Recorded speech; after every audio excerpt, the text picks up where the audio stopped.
من خیلی خودم نگه داشتم که این بسته رو باز نکنم و بذارم با شما بازش کنم. بریم این بسته که از شین گرفتم و با هم آنباکس کنیم.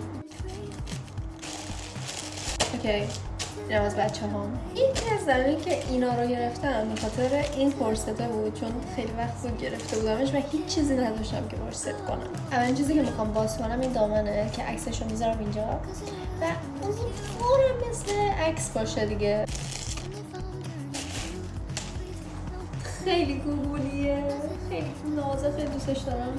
تقریبا مثل عکسه به نظرم. خب من پوشیدم و خیلی گوگولیه، خیلی نازه. دقیقا همون چیزی که میخواستم و خیلی خوشحالم الان. یه چیز دیگه که خریدم برای اوتفیتم این چین بلت هاست و خیلی ترند شده بودن، خیلی گوگولی بودن به نظرم. گرفتم ببینم چجوریه. آوردنش خیلی ساتیسفاینگه، صداش خیلی باحاله. چین بلتم که پوشیدم اینجوری شد. نمیدونم، حس میکنم خیلی خوشگله ها.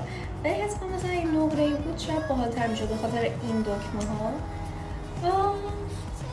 خوشگله، خیلی خوشگله، خیلی دوستش دارم. و چیزی که خیلی منتظرش بودم اینا بودن، این کفشا که عکسشون رو اینجا میذارم. امیدوارم همینجوری تو پا قشنگ باشه و امیدوارم چروک نشده باشه، چون شین خیلی دستا رو فشرده میفرسته و ایشالا که خوبه. همونجوری که انتظارشو داشتم یکم چروک شده ولی اوکیه، احتمالاً تو پا قشنگ میشه.